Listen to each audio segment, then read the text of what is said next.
for the flu vaccine, we've known for decades and decades that flu is more severe in pregnancy. The 2009 pandemic, we found that pregnant women were about 6 times more likely to die of the flu than other people that get the flu, other young, healthy people. So the advantage of giving both vaccines during pregnancy is you have a period of protection for the baby. The mother will make antibodies to whooping cough or to influenza. Well, you want those people, the grandparents, the dad, the caregivers, all to be up to date on their immunizations. Healthy young people in their 20s or 30s that might be having children, probably have never had a serious case of the flu before, and you're so much more vulnerable when you're pregnant. I think that's news to a lot of pregnant women. And so I really want you to get the flu vaccine during your pregnancy. It protects your pregnancy from complications, it protects your own health, and protects the health of your newborn.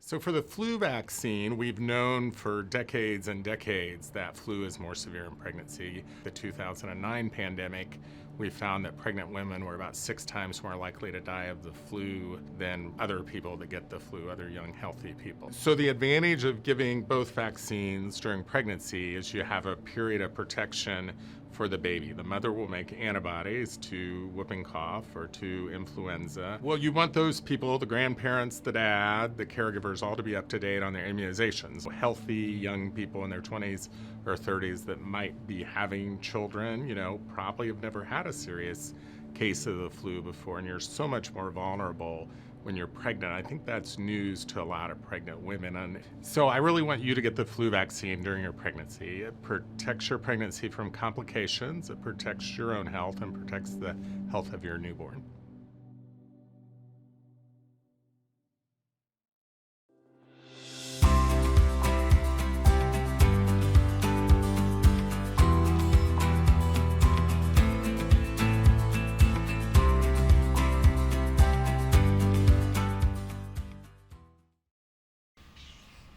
Welcome back to the final day of the Missouri Immunization Conference 2022.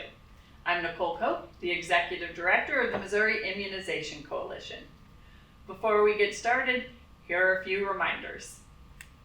All attendees will be muted for the entirety, and we encourage you to network with your fellow attendees. Please use the live Q&A or the discussion forum to submit questions using a chat feature.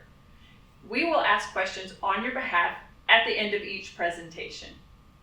If you would like to take advantage of the closed captioning, press the CC button under the video window. And remember, as always, live support is just a click away. You may also email cehp@missouri.edu or call 573-882-4105 for assistance. I would like to send a special thank you to our exhibitors for supporting the Immunization Conference 2022. We encourage you to speak with them using the chat video or check out the resources they have available within their booths. We have some excellent presentations again today, so let's get started. I'm honored to introduce Dr. Kenneth Haller. He is a professor of pediatrics at the St. Louis University School of Medicine and SSM Cardinal Glennon Children's Medical Center.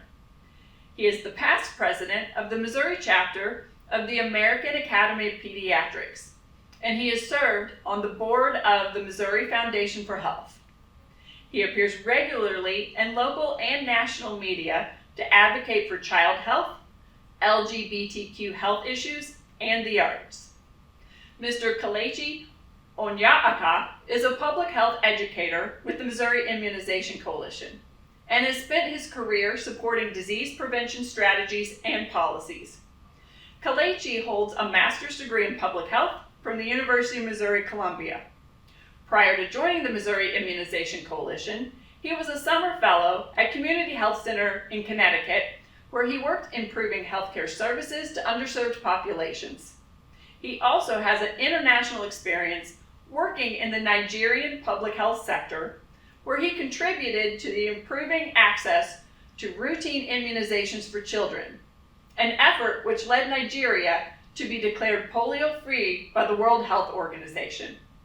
Their presentation this morning will be on the history of vaccinations. Welcome, Dr. Haller and Kelechi. Hello, everybody, for joining us today. Dr. Haller and I will be making a presentation on a short history of vaccines. My name is Kelechi Onyeaka, and the objectives for today's presentation, we expect that the learner will self-report increased confidence when responding to vaccine misinformation through an enhanced knowledge of the history of vaccination. The learner also would increase confidence in using evidence-based approaches to vaccine discussions, especially in what we're facing now when it comes to discussions surrounding vaccinations across the country and across the world. Also, the learner will also self-report increase in knowledge of the historic effects of vaccine inequity on patient health and health outcomes.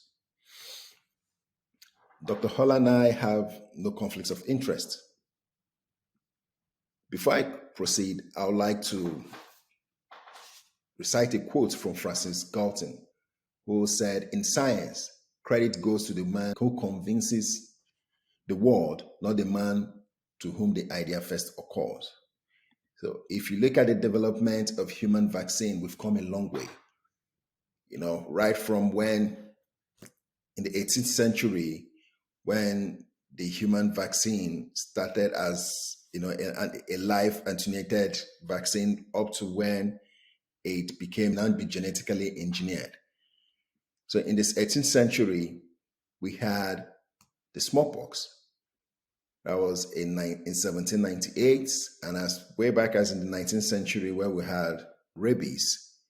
Furthermore, when you come back to 21st century, you can see the development in 2013, where genetically engineered vaccines have tried to improve human health and public health. However, I would want us to pay attention to the key dates in the history of vaccine development. So this takes us back to the quote from Francis Galton. It was first mentioned in writing in China. It was first mentioned where there was a preventive inoculations, but that was in a writing in China for smallpox. However, Dr. Kenneth Haller will be talking more about that as we proceed right into the presentation. So if you look at the key dates history here, you can see up to the time from the time of Jenner up to in 1892, when the first virus was first discovered, and in 1986, when the first genetically engineered vaccine, the Hep B, was first developed. You can imagine the timeline, the history, the science, and the work that has gone into vaccination and the development of vaccine till date, all for the goal of preventing vaccine-preventable diseases and also making humankind have a healthy and extend the human span. So, polio. Why talk about polio? One of the things about polio that made it such a scary disease was that it did not follow the narrative that a lot of other infectious diseases of the mid-20th century had in the public mind, which was that it was something that was common among lower classes, among people who lived in slums and in squalor. This was the conception that people had, that if you lived in a nice, clean community, you would not be affected by these sorts of things. And polio did not follow that narrative, unlike something like tuberculosis, which was frankly much more common and much more deadly than polio. Polio was really an affront to what it meant to be successful. As David Oshinsky says in his amazing book, Polio, An American Story, polio mocked the dreams of middle-class culture. In this next slide, we can see a couple of posters that were used by the National Foundation for Infantile Paralysis. This was really the first nonprofit organization in this country whose mission was really to create a vaccine and to eradicate an illness. It was founded in the 1930s, and Franklin Delano Roosevelt was on the board. And as we can see, there's a poster that was used at one point, which has the proverbial poster child, a girl with braces on her legs and another girl helping her, and an image, the sort of thing that you saw frequently in their materials, which was for rows of people, children in iron lungs, which is a negative pressure respirator that creates negative pressure to allow the chest to expand when your chest muscles were not strong enough to do so. The National Foundation became really a model for fundraising in this area. In fact, it changed its name to the March of Dimes at the urging of Eddie Cantor, who was a spectacularly successful singer and entertainer in the 1930s and 40s. This was a play on March of Time, which was a newsreel that people would watch in movie theaters before they saw movies. And children would go out with these little boxes that would have slots in it where you could put dimes and nickels and quarters and pennies in it. And really the fundraising of the March of Dimes and the National Foundation were what led to the development of Jonas Salk's polio vaccine in 1954 and Albert Sabin's live attenuated vaccine in the early 1960s at the University of Cincinnati. We have to be frank, though. We have to be transparent.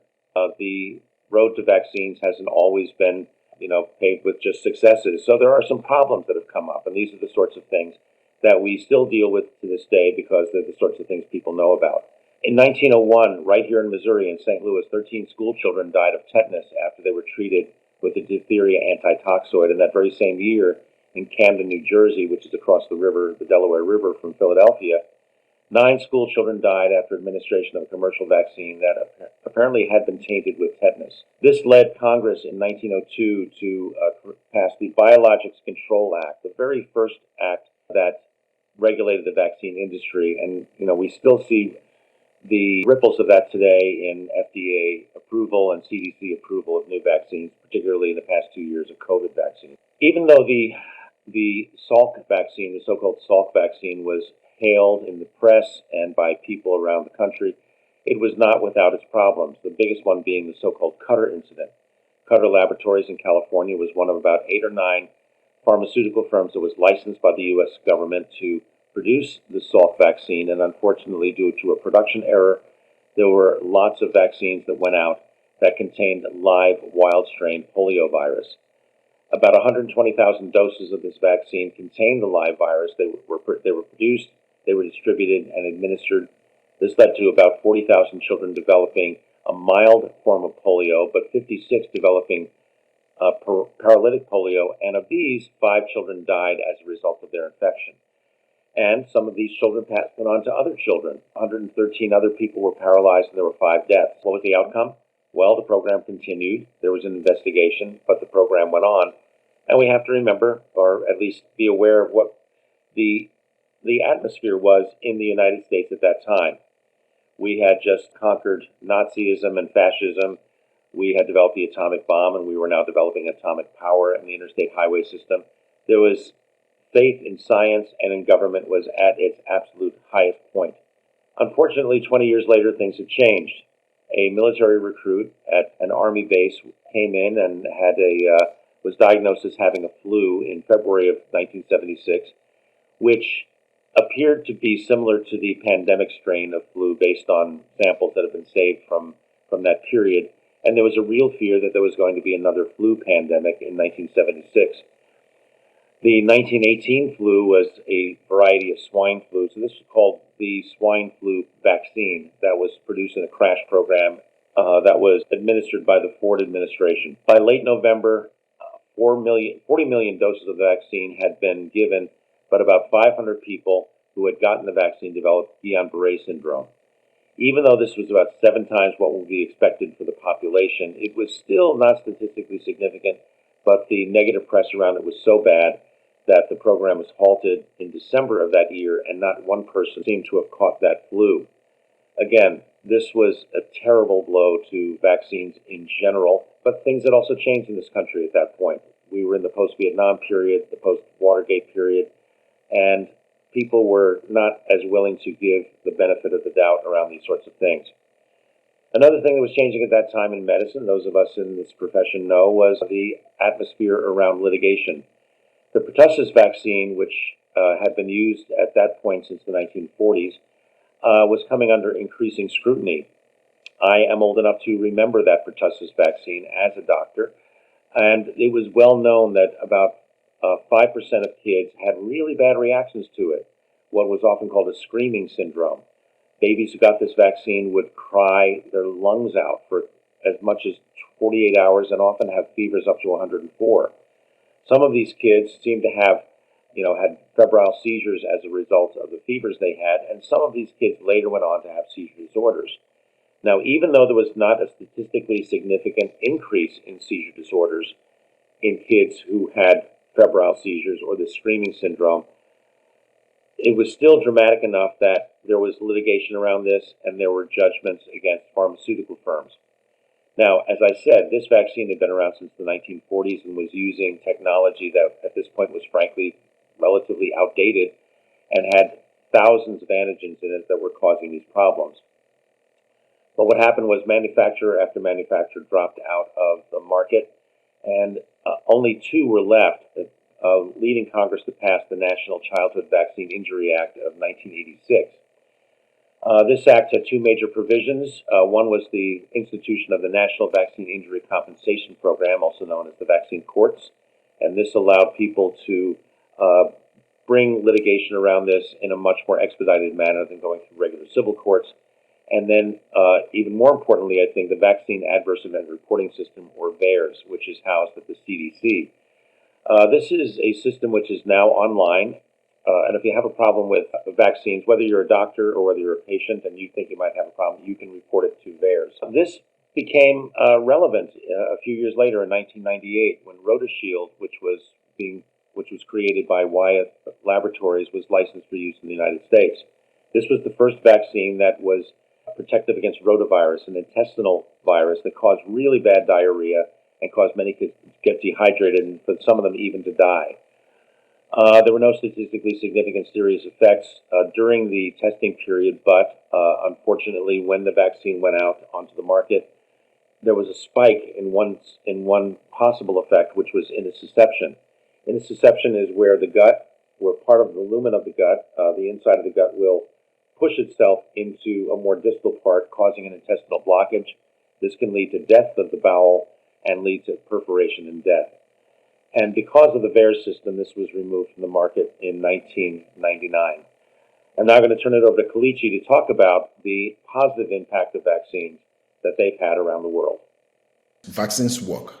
CDC has tried as much as the Center for Disease Control and Prevention over the time has done a lot of work to demonstrate that vaccine-preventable diseases can be eliminated using vaccines. So if you look at this slide, you will see a brief, dramatic demonstration of what it was like before vaccines were introduced, which is referred to as the pre-vaccine era. So if you let's look at diphtheria, which is the first disease here. We had within the United States about over 21,000 cases. And if you look at now that was before we had vaccines. But today, if you look at what the most recent report of these cases shows that there was a 99% decrease of these cases because of what? We have vaccinations today. We have vaccines today to take care of these things. Now, an interesting thing is if you look at polio, Polio, before we had vaccines in the United States, we had cases, over 15,000 cases per year. However, if you look at the percentage decrease, there's a 100% decrease. So these are some of the statistics to show that vaccines work, that vaccines can actually help decrease or eliminate vaccine-preventable diseases in our society.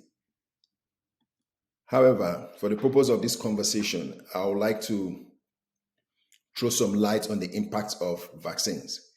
Vaccines impact our lives, vaccines impact our society, it impacts our daily life around improving, the economic benefits of the society, of the individual, health benefits of the individual, and even the social impact vaccines have around the globe, and not just the globe, but for us as humans. If you look at this graph on the right, you can see in the late 1980s, that's in 1998, let's take, for instance, rubella. If you look at rubella, in 1998, there was a spike that went as high as between the year 2000. And after 2000, there was a decrease.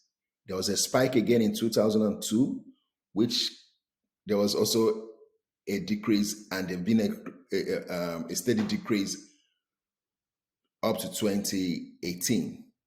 What that means is that is either there is this awareness and people are getting vaccinated to prevent rubella.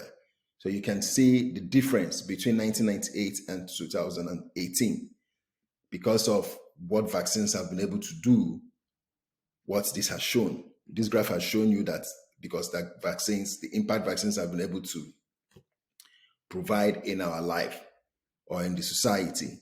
However, I want us to pay attention more in the economic impact per se. If you look at the next slide here, there is an economic burden. Lack of vaccination within the society brings about the humans. It comes in annual cost of individuals and society via a direct cost and productivity losses. I'm going to go into that in more details. So what that means is between 2015 and 2016, 42% of the adults 18 years and above who received the flu vaccine were a number of people who received the flu vaccine. Well, if you look at within the same period of time, that it costs an annual cost on individuals, that is you and I, and the society, about $9 billion. And this is through direct cost and productivity losses. However, within this $9 billion, $7.1 billion occurs among the unvaccinated. So what that means is the public health implication to that is that low vaccine uptake means that preventable diseases result in cost to individuals and the societies in terms of death, disabilities, and economic losses. These economic losses could be from doctor visits, loss of income, and hospitalizations.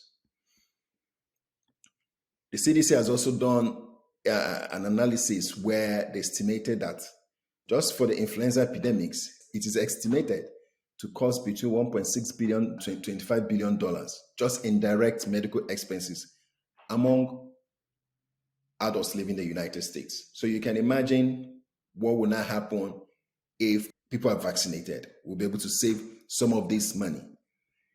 So there's another important thing I would like us to look at. The CDC between 2011 all through 2020 in flu season estimated a range of annual burden of flu within the United States. If you look at the triangle here, the pyramid here, you can see the number of deaths at the peak, number of hospitalizations due to flu, and number of illnesses. So you can see these huge numbers can be averted. So what that means is that the burden of influenza disease in the United States in as much as it varies widely, but it is determined by a few factors, which includes, the characteristics of the circulating viruses, the timing of the season, and how well the vaccine is working to protect against the illness, and how many people got vaccinated. So the key word here is how many people that got vaccinated. Why the CDC estimates that between 2010 to 2020, the influenza has resulted in between 9 million to 41 million illnesses, between 140,000 to 710,000 hospitalizations, and between 12,000 to 52,000 deaths annually within this period. That is huge. And this is something that can be prevented just by getting the flu shot.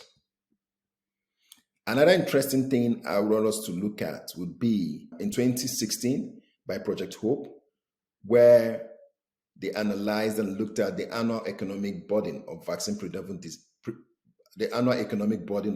preventable diseases by pathogens. This study was conducted in 2015. So what they're trying to say here is that a total of $8.95 billion was what the economic burden of these diseases on the society, on the economy. So if you look at the pneumococcal, you can say it cost about $1.8 billion. And this is from hospitalizations, deaths, doctor visits, and all that. So if you look at these numbers here, you can see they're actually huge. Just for the flu alone, within 2015, they estimated that the economic burden on this, is over $5 billion, and which is something that can be channeled into other sectors of health system strengthening. So another interesting conversation I would like us to have during this session would be, let's use measles as a case study in this case. So we'll be looking at coverage with first dose measles vaccine through the routine immunization services, and this is among children who are age 1 year plus, and the estimated number of deaths from measles. And this was a study that was conducted out by the World Health Organization region. So this is between year 2000 and 2007. So the WHO, which is the World Health Organization region, comprises of the African region, the Americas, Eastern Mediterranean, Europe, Southeast Asia, and Western Pacific. So for this study, what they are trying to look at is coverage of routine first dose immunization and second opportunity coverage for measles vaccine, because these are the major drivers to the decreases in estimated deaths. So what that means is that if a child who is 1 year plus gets at least first dose of measles vaccine, it is estimated that there will be a proportional estimate of a decrease in deaths that are caused by measles. So it is important that the child gets at least one dose of the measles vaccine when the child is 1 year plus. So the point I'm trying to say is, if you look at within the year 2000 here, you can see that the percentage of coverage with first dose measles vaccine for Africa is about 56%. And the estimated number of measles deaths gives you 395,000. So if you look at the coverage, when coverage now increased in the year, this is a comparison between 2 years. So if you look at when coverage increased from 56% to 74%, number of deaths decreased to 45,000. So what that means is that vaccines work. What that means is that when coverage increases, when people get vaccinated, in the case of measles, at least this is just one dose, there's a drop of about 89%. So what that means also is that if you look at if you look at the Americans, where the United States falls in, you can see that in 2000 there was 92% coverage, and the number of deaths estimated was less than 1,000. And when coverage increased to 93%, it still remained at that. The estimated number of deaths was less than 1,000. This is within the Americans region. So well, compared to, let's look at an interesting statistics here. Look at Western Pacific, where coverage was 86%. There was an estimated number of deaths from measles for children 1 year plus at 25,000. When they increased in 2007, coverage had increased by 92%. There was a decrease. And you can see there was a 73% decrease. So the point we're trying to say here is that when there is an increase in uptake of vaccines, that estimated that deaths that are being prevented from vaccine preventable diseases is always on a decline. So it's quite important that we look at these things and see how we can strengthen policies, how we can strengthen conversations, how we can strengthen research, how we can strengthen the messaging why people should get vaccinated, because there are a lot of benefit for vaccines. Improves health, education, the economics. You've seen the numbers. Also helps for global health security. That's global health security. If this can happen with the whole idea of migration today, it can help global health security. And also our health system, strengthening system would be something that won't have to be spending so much limited dollars on vaccinations, rather on strengthening, because we've saved money from vaccinations. I think at this point, I'll want to yield to Dr. Haller while we wait for your questions. Thank you.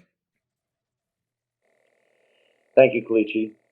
So obviously, vaccines have had a major positive effect around the world, have saved lots of lives, and even with their problems, the unbalance, they have been a boon to humankind. So why do some people still refuse vaccines for themselves and their children? I gave a longer session on this at last year's conference, and we do have that online, but I do want to review some of those things, especially in light of what has been mentioned so far today. First of all, if you do get a chance, pick up a copy of The Panic Virus by Seth Manukin. It was written in 2011, and he really looks at the history of the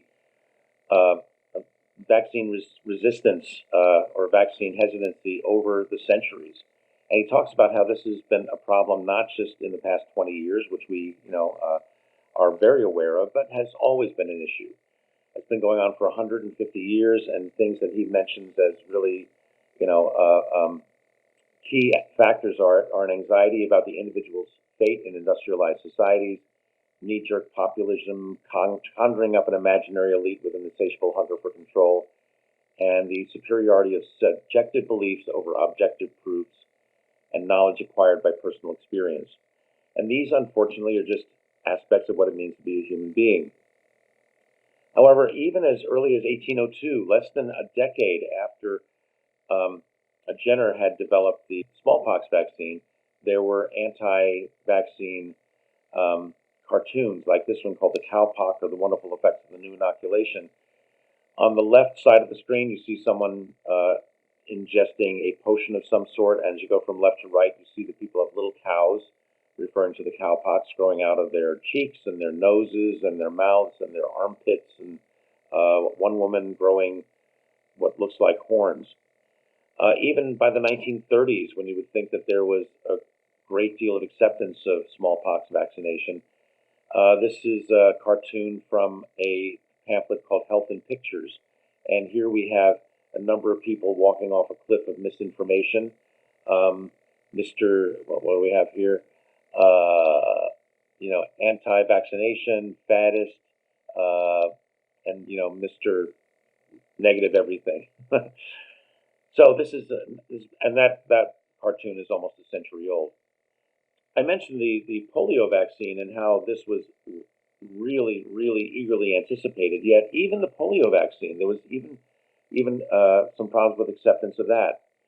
The National Foundation for Infantile Paralysis did a nationwide survey in late 1957 that was published in 1958, looking at why there were still people who had not taken the polio vaccine.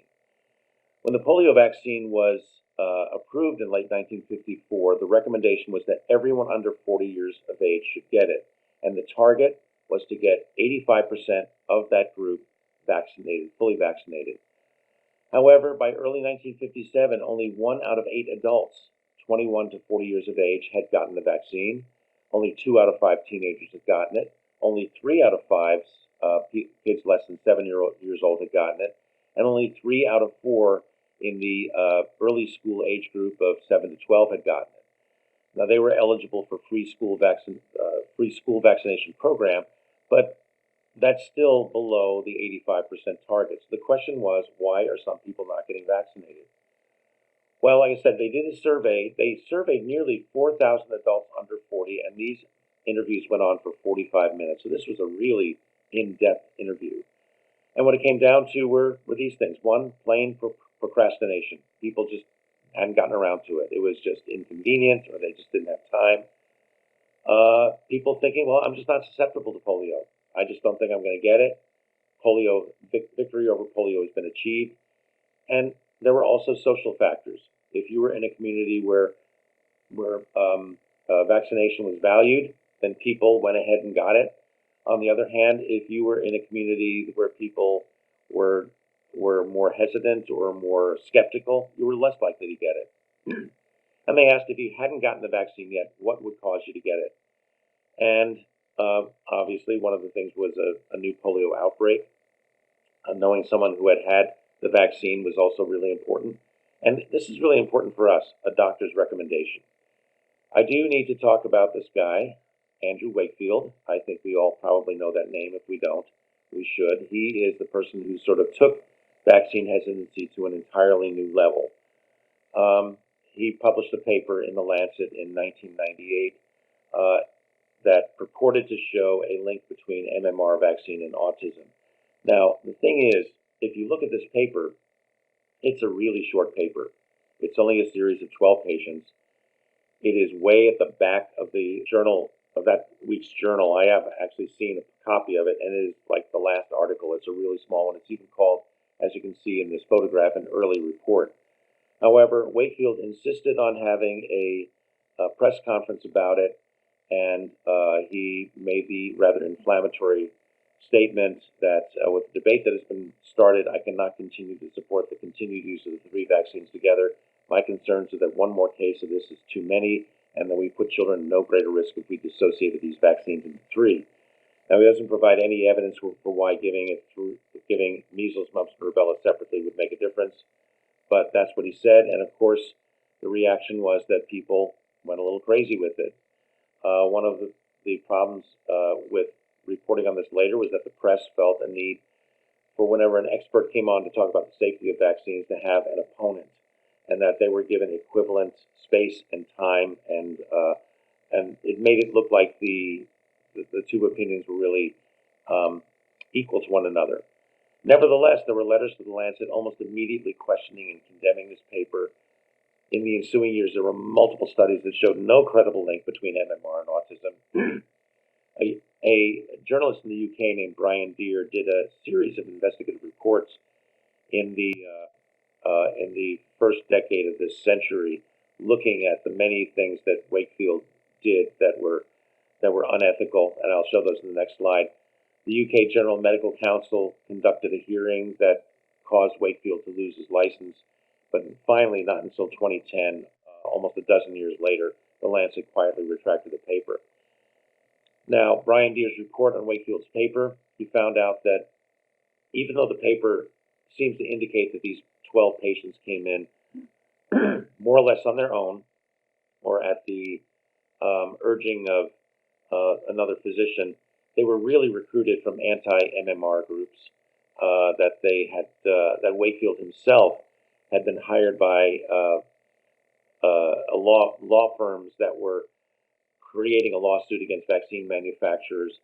Interestingly, since he recommends separating MMR into measles, mumps, and rubella vaccines, Wakefield himself had filed for a patent for a safer, so-called safer, single monovalent measles vaccine about a year before this paper was published, which means if his recommendation would have been taken, he would have made a lot of money.